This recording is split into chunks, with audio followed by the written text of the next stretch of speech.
بسم اللہ الرحمن الرحیم ایاک نعبد و ایاک نستعین۔ میرے پاکستانیوں، آج میں نے آپ سے 3-4 باتیں کرنی ہیں، لیکن میں سب سے پہلے جو اپنی بات کا آغاز کرنا چاہتا ہوں وہ میں نے جس چیز کے اوپر فیصلہ کیا ہے کہ نیب چیئرمین کے اوپر میں 15 ارب روپے کا آج ہرجانہ اس کے اوپر ڈال رہا ہوں اپنے وکیل کے ذریعے۔ میں نے اس کو لیگل نوٹس بھجوایا اور میں آپ کو صرف موٹی موٹی بات بتانا چاہتا ہوں کہ میں نے یہ کیوں کیا ہے۔ اس آدمی نے سب کچھ بدنیتی پہ کیا۔ اس نے میرے فنڈامنٹل رائٹس، میرے جو بنیادی حقوق جو میرا آئین دیتا ہے، اس کی خلاف ورزی کی۔ اس نے نیب کے قانون توڑے مجھے پکڑنے میں، اور اس صرف ہرجانہ نہیں کر رہا، میں اس کو کمپلینٹ کروں گا سپریم جوڈیشل کاؤنسل میں اس کا۔ میں صرف آپ کو موٹی موٹی چیزیں بتاتا ہوں کہ اس نے کیا کیا ہے۔ 28 اپریل کو، ذرا اب یہ غور سے سننا ہے، 28 اپریل کو فیصلہ ہوتا ہے کہ میرے اوپر یہ جو انکوائری کر رہے تھے اس کو انویسٹیگیشن میں تبدیل کرنا ہے۔ آپ سب کے لیے سمجھنا یہ ہے کہ جب انکوائری سے انویسٹیگیشن میں تبدیل ہوتی ہے تو پہلے میرے سے پوچھا جاتا ہے کہ مجھے انکوائری رپورٹ دکھائی جاتی ہے کہ میرے خلاف کمپلینٹ ہے کیا اور یہ کیوں تبدیل کیا جا رہا ہے انویسٹیگیشن کے اوپر۔ مجھے کوئی اس کا علم نہیں ہوتا، بلکہ 30 اپریل کو اس کے 2 دن بعد اخبار میں رپورٹ آتی ہے، کسی اخبار میں لکھا ہوتا ہے کہ جی انکوائری انویسٹیگیشن سے گئی۔ میرے وکیل نے فوری طور پہ اسلام آباد ہائی کورٹ کہا کہ جی کیا، ہمیں تو پتہ ہی نہیں ہے اس کا۔ لیکن ذرا آپ دیکھتے رہیں کہ 28 سے جب مجھے پتہ ہی نہیں ہے کہ انکوائری کیا ہے، میرے پاس رپورٹ ہی نہیں ہے۔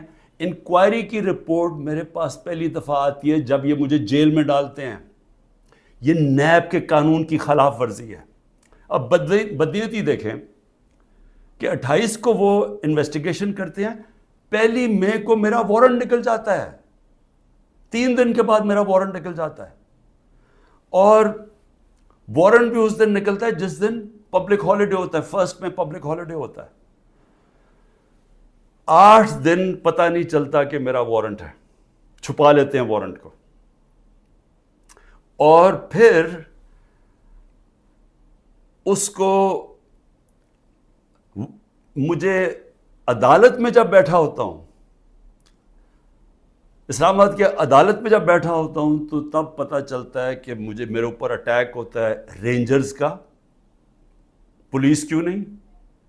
رینجرز آپ تب استعمال کرتے ہیں جب کوئی بہت بڑا مجرم ہو، جب کوئی وہ دہشت گرد ہو، یا جب اسے کوئی خطرہ ہو۔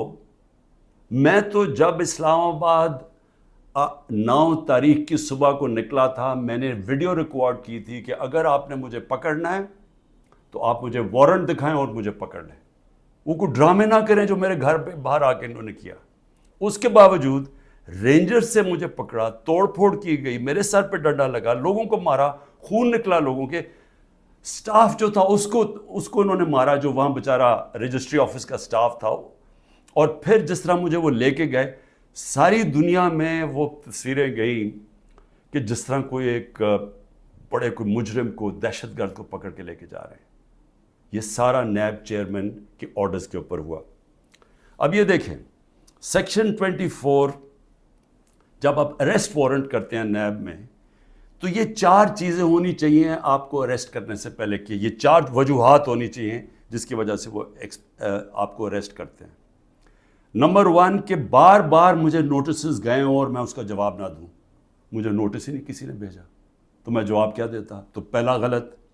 دوسرا کہ میں مفرور ہوں، کہ میں بھاگا ہوا ہوں۔ میں عدالت کے اندر بیٹھا ہوا، میں مفرور کیسے ہوں؟ میں تو ہائی کورٹ کے اندر بیٹھا ہوا تھا، وہ بھی غلط۔ تیسرا کہ میں ایویڈنس کو چینج کر رہا ہوں۔ ایویڈنس ساری گورنمنٹ کے پاس پڑی تھی، القادر کی ساری ایویڈنس، یا وہ NCA والی، وہ ساری ان کے کیبنٹ پہ پڑی تھی، اور یا انہوں نے ساری القادر کی ساری چیزیں منگوا لی تھی، وہ ان کے پاس پڑی تھی۔ تو میں نے ٹیمپر کیسے کرنا تھا؟ یعنی میں نے اس کو چینج کیسے کرنا تھا، تبدیل کیسے کرنا تھا؟ اور پھر بار بار ایک چیز کرتا جائے آدمی، ریپیٹ کرتا جائے ایک جرم، پھر اٹھاتے ہیں۔ تو ان چاروں میں سے بتائیں کہ کون سی میں نے غلطی کی تھی جو مجھے انہوں نے ایک دہشت گرد کی طرح جس طرح مجھے انہوں نے اٹھایا ہے، یہ چاروں ایک پوائنٹ بھی نہیں میٹ کر رہا تھا۔ اس کے علاوہ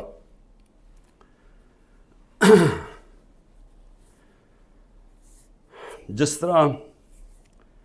طرح انہوں نے مجھے اٹھایا، میں اس لیے ہرجانہ کر رہا ہوں کہ انہوں نے ساری دنیا میں خبر گئی کہ عمران خان کو کرپشن کیس پہ اٹھا لیا۔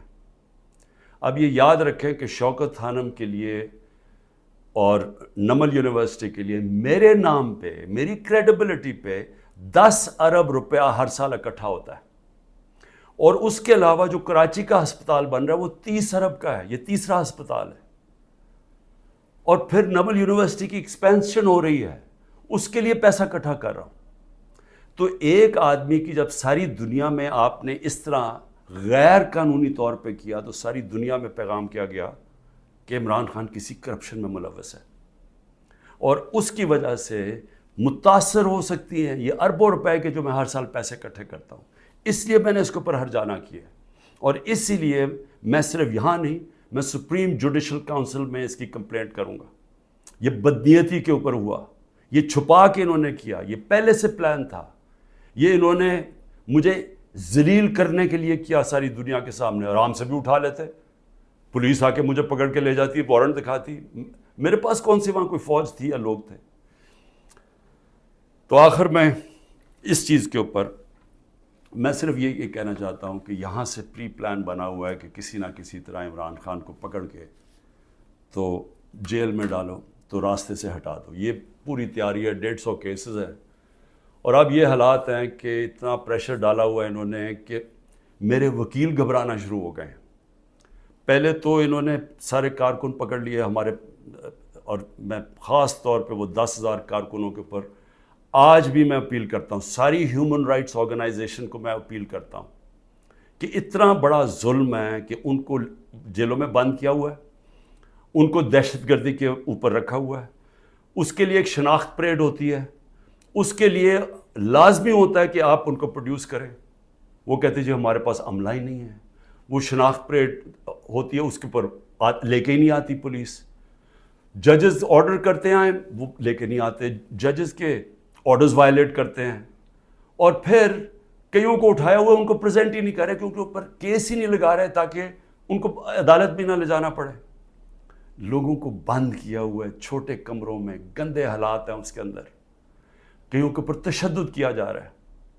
میں سارے پاکستان کے اندر، دیکھیں میں اس وقت سب پاکستانیوں سے اپیل کرتا ہوں کہ یہ جو ہو رہا ہے یہ یاد رکھیں کہ یہ ملک کو ادھر دھکیلا جا رہا ہے، وہ اس ملک کے اندر نفرتیں پیدا کی جا رہی ہیں، ایسی نفرتیں پھٹتی ہیں ملک میں۔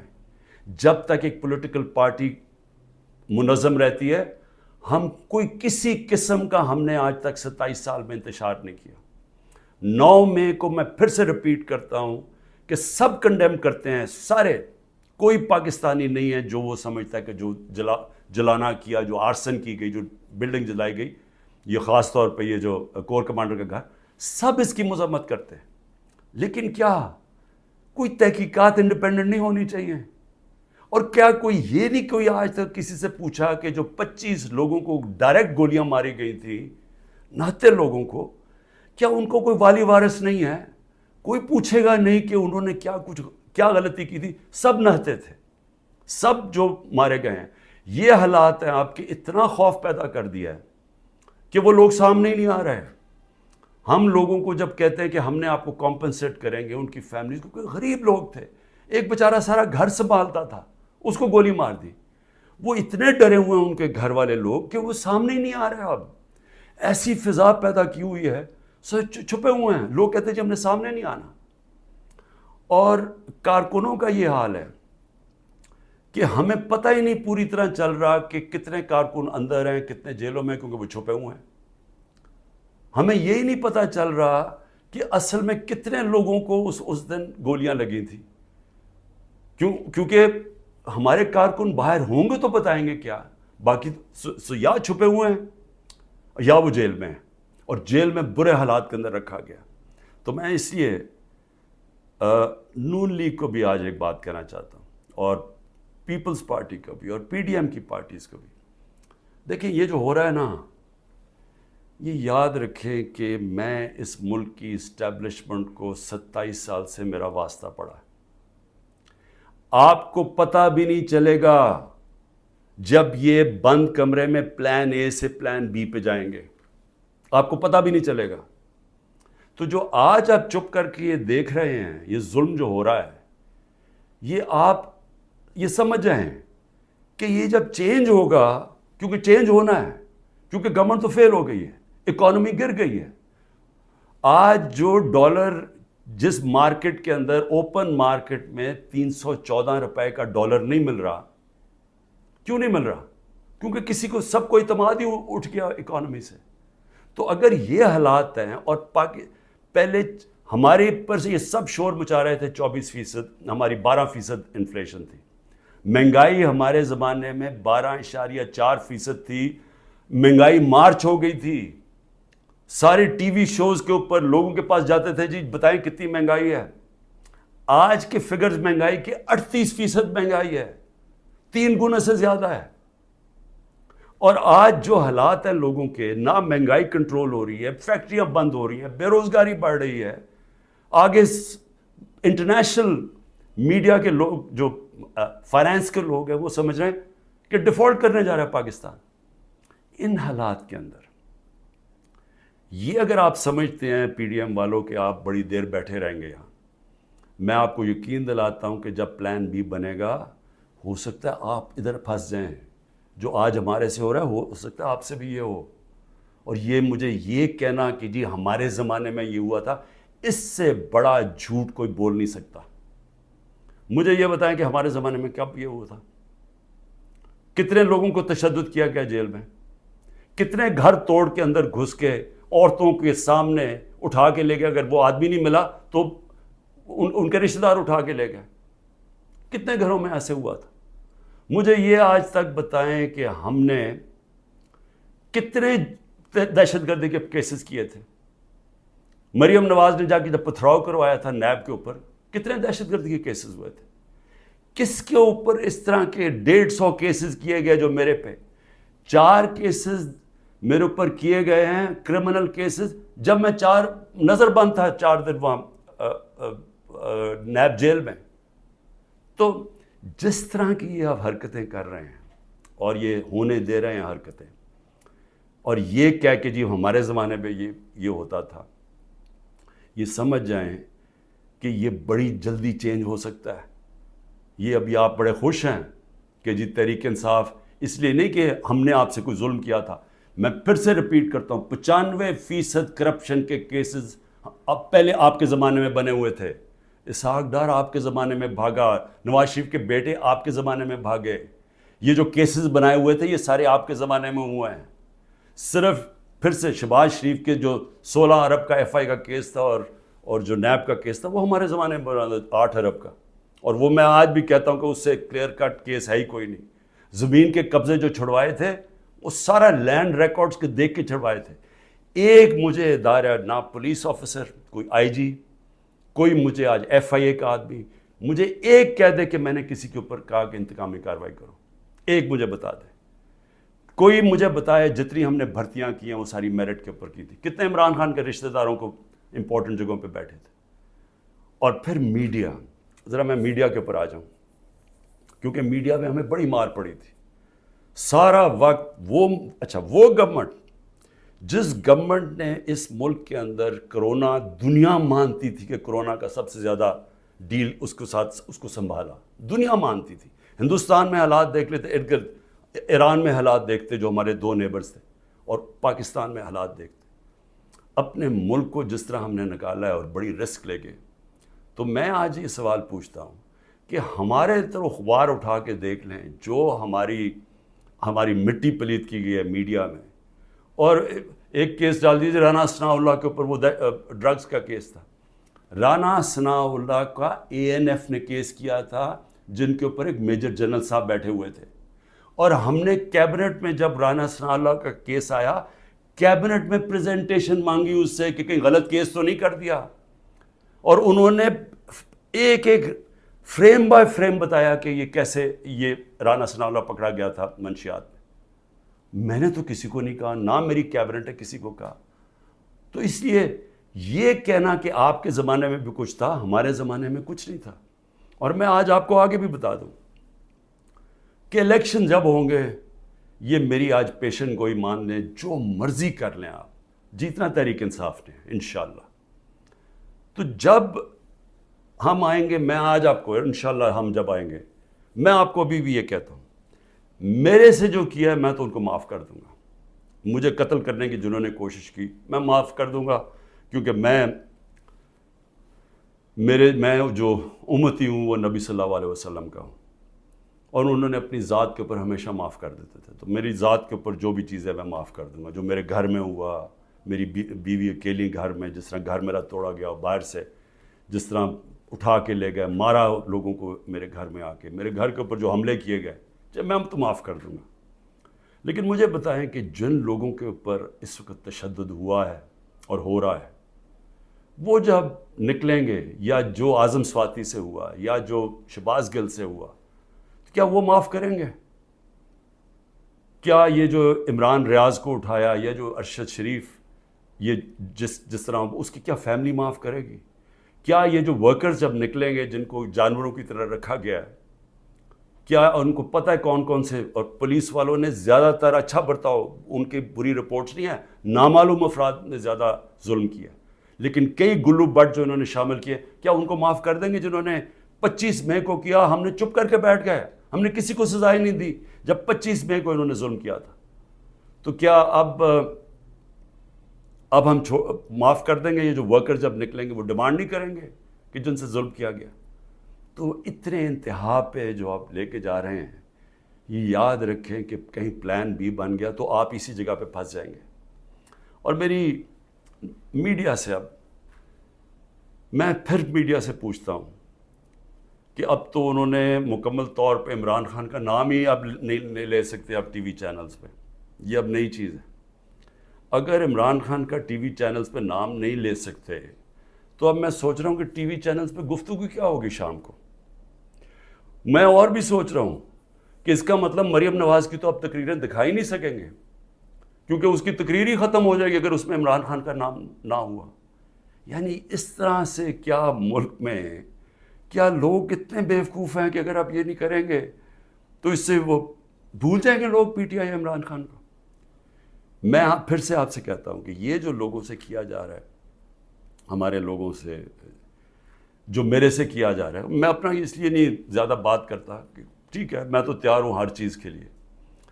پہلے تو رانا ثناء اللہ کہتا ہے کہ عمران خان کی جان کو شدید خطرہ ہے، ٹی وی پہ جا کے کہتا ہے. پھر میرا جو انچارج تھا کرنل عاصم یہاں کا سیکیورٹی کا، وہ غائب ہو جاتا ہے. جو گاڑیاں جو پروٹیکشن دینے والی جو بلٹ پروف ہیں، وہ سوائے ایک کے باقی ساری وہ 3 جو گاڑیاں تھیں وہ غائب ہو جاتی ہیں، ان کو پکڑ کے امپاؤنڈ کر لیتے ہیں.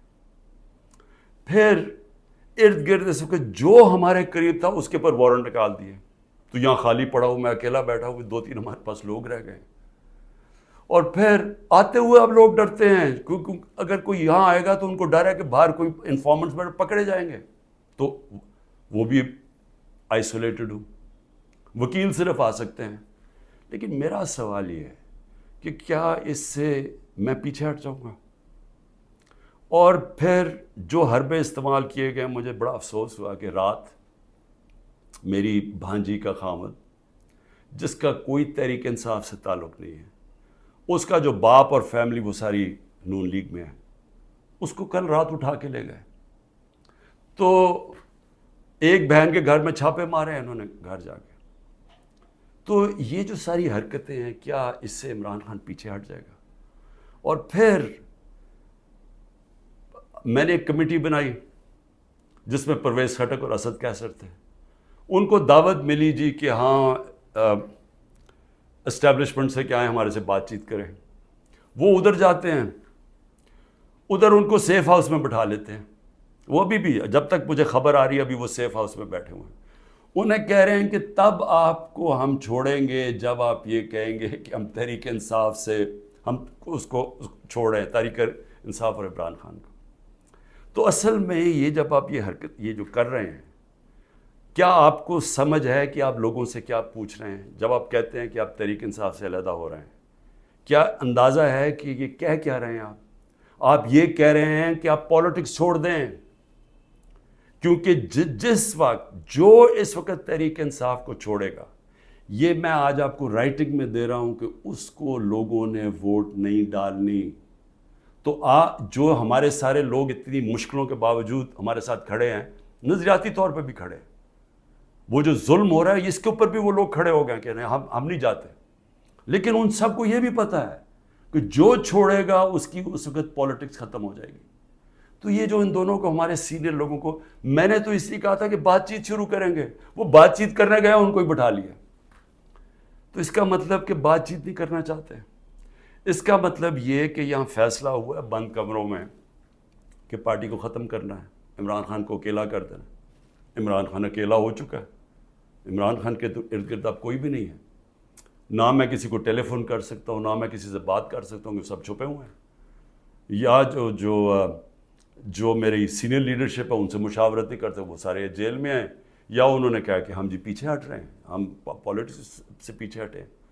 تو کیا میں سوال یہ پوچھتا ہوں کہ چلیں عمران خان کو تو آپ نے آئسولیٹ کر دیا، کیا یہ پاکستان میں اس کی بہتری ہو رہی ہے؟ یہ ہمارا ملک کے لیے بہتر ہے؟ ہماری جو اکانومی بیٹھتی جا رہی ہے، جو غربت بڑھتی جا رہی ہے، بے روزگاری بڑھتی جا رہی ہے، مہنگائی بڑھتی جا رہی ہے، کیا یہ اس سے ٹھیک ہو جائے گی؟ کیا اندازہ نہیں کہ یہ جو بھی سوچ رہے ہیں، جو بھی یہ سوچ ہے اس کے پیچھے، کیا وہ آگے پاکستان کا بھی سوچ رہے ہیں؟ ایک پارٹی جو ملک کی فیڈرل پارٹی ہے، جو اس وقت سارے صوبوں کے اندر ہے اور سب کو اکٹھا رکھ سکتی ہے، جب اس پارٹی کو توڑنے کی کوشش کی جا رہی ہے اور اس کے لیڈر کو ختم کرنے کی کوشش کی جا رہی ہے، کیا یہ پاکستان میں اس کی بہتری ہے؟ ہمارے ملک کی بہتری ہے اس میں؟ کیا ہم یہ نہیں سمجھتے کہ کوئی اسٹیبلشمنٹ آج تک ملک کو اکٹھا نہیں رکھ سکی، جو ہماری طرح کا ملک ہو، جدھر مختلف صوبے ہوں، مختلف زبانیں ہوں؟ جب جس طرح کے یہ حالات کیے جا رہے ہیں، یہ پاکستان سے دشمنی ہو رہی ہے، کیا عمران خان کو اب غدار کہہ کے وہ مان جائے گی؟ لوگ غدار قوم مان جائے گی؟ کیا اندازہ نہیں ہے کہ پبلک اوپینین ہوتا کیا ہے؟ میں گراؤنڈ پہ، میں نے 27 سال گراؤنڈ سے پارٹی بنائی ہے، میں نے کبھی کسی کو ڈیڈی کہہ کے کسی کی ڈکٹیٹر کی کیبنٹ میں نہیں بیٹھا 8 سال پہلے اور پھر پالیٹکس میں آیا، یا میں کسی کی چھت کے اوپر سریے لگاتے لگاتے میں چیف منسٹر نہیں بنا، میں نے زیرو سے پارٹی شروع کر کے یہاں پہنچا۔ میں پبلک اوپینین کو جانتا ہوں، جس نے پبلک اوپینین کے اوپر آیا پاور میں، وہ جانتا ہے، وہ سمجھتا ہے۔ میں اس لیے آپ کو کہہ رہا ہوں کہ یہ جو آپ کر رہے ہیں، اس سے پارٹی کمزور نہیں، پارٹی طاقتور ہو رہی ہے، کیونکہ پبلک جڑتی جا رہی ہے اس کے ساتھ، اور لیکن کمزور پاکستان ہو رہا ہے، ہمارے ملک کو کمزور کیا جا رہا ہے۔ ہماری معیشت جب کمزور ہوتی ہے تو سارا ملک کمزور ہو جاتا ہے، اور سب سے بڑی بات کہ پالیٹکس کو فریگمنٹ کیا جا رہا ہے۔ جو پلان مجھے نظر آ رہا ہے وہ یہ ہے کہ ہر پارٹی کو چھوٹی چھوٹی ان کے ووٹیں دے دیں، اور پھر وہ ساروں کو اکٹھا کر کے جب آپ بٹھائیں گے تو سمجھیں گے کہ وہ کمزور قسم کی حکومت ہوگی جو کنٹرول ہو سکتی ہے پیچھے سے۔ تو یہ تو ملک کی تباہی ہے، ملک کی اس وقت ریکوائرمنٹ ہے، جو معاشی تباہی مچ چکی ہے ملک میں، جو ملک جدھر جا کے کھڑا ہو گیا ہے۔ آپ کو تو وہ ایک گورنمنٹ چاہیے جس کو پبلک، جس کے پیچھے کھڑے ہو، پبلک کا مینڈیٹ ہو جس کے پیچھے، جو کہ پھر ملک کو اکٹھا بھی کر سکے اور مشکل فیصلے کر سکے۔ اور مشکل فیصلے کیا ہوتے ہیں؟ ملک کو ری اسٹرکچر کر سکے، گورننس سسٹم ٹھیک کر سکے، رول آف لا لے کے آئے پاکستان میں، وہ انویسٹمنٹ کی انوائرمنٹ بنائے تاکہ انویسٹمنٹ تو آنی شروع ہو، اور تو چھوڑے بیرون ملک پاکستانی سب سے بڑا اثاثہ ہے۔ جس وقت ہم نے ملک میں قانون کی حکمرانی کی، ان کی انویسٹمنٹ آ جائے گی، لیکن یہ تو اس کو دوسری طرف جا رہے ہیں، اس پہ تو پاکستان میں امید ہی ختم کرتے جا رہے ہیں۔ اور میں آخر اپنی بات ختم کرتا ہوں اپنے ورکرز کے لیے، کہتے ہیں کہ جتنے بھی میرے ورکرز ہیں، وہ جس طرح بھی میری ان تک آواز جائے، مجھے پتہ مشکل ہے وقت، چن کے ہر تھانے کو حکم دیا گیا کہ پی ٹی آئی کا کوئی کارکن ہے تو اس کو پکڑو یا اس کو دباؤ یا اسے کہو اپنی وہ کہے کہ جناب میں آج پاکستانی فوج کے ساتھ کھڑا ہوں اور میں تحریک انصاف چھوڑ رہا ہوں۔ ہم سارے پاکستانی فوج کے، میں بار بار کہ ہم سب فوج کے ساتھ کھڑے، کون نہیں کھڑا ہوگا اپنی فوج کے ساتھ جس نے آپ کی ملک کی حفاظت کرنی ہے؟ لیکن یہ ایک آڑ لے کے کہ جی وہ 9 مئی کو تحریک انصاف کو ایک بالکل ایک اس کے اوپر پورا کریک ڈاؤن کر دو اس کا بہانے میں، تو میں اپنے سارے کارکنوں کا صبر کریں، مشکل وقت ہے، آپ کے لیے مشکل وقت ہے، میرے لیے سب سے زیادہ مشکل وقت ہے۔ مشکل وقت کیوں ہے؟ کیونکہ سارا دباؤ انہوں نے میرے پر ڈالا ہوا ہے۔ تو جب تک میں کھڑا ہوں، جب تک یہ سارے حربے استعمال کر رہے ہیں مجھے پکڑنے کے، کوئی نہ کوئی کیس میں تو پکڑ ہی لیں گے کیونکہ اتنے زیادہ کیسز ہیں، اور اگر میرے وکیل اب ڈرنا شروع ہو گئے ہیں تو میں خود تیاری کر رہا ہوں کہ میں خود ہی پھر مجھے اپنے کیسز عدالت میں جانا پڑے گا، لا پڑھنے کی بھی اب کوشش کر رہا ہوں۔ سمجھ بھی، ویسے میں نے اتنی دفعہ عدالتوں کے چکر لگائے ہیں کہ میں کافی سمجھ بھی گیا ہوں کہ قانون کیا ہوتا ہے، تو میں وہ بھی تو لگ تو ایسے رہا کہ وہ وکیل بھی آخر میں چھوڑ جائیں گے، لیکن عمران خان جب تک زندہ کھڑا رہے گا اپنے ملک کی حقیقی آزادی کے لیے۔ اور میرے کارکنوں، آپ اس کو پالیٹکس نہ سمجھیں، آپ ایک دن دنیا کہے گی کہ یہ وہ لوگ ہیں جو کھڑے تھے پاکستان کی حقیقی آزادی کے لیے اور انہوں نے قربانیاں دی اپنے ملک کو آزاد کرنے کے لیے۔ پاکستان زندہ باد۔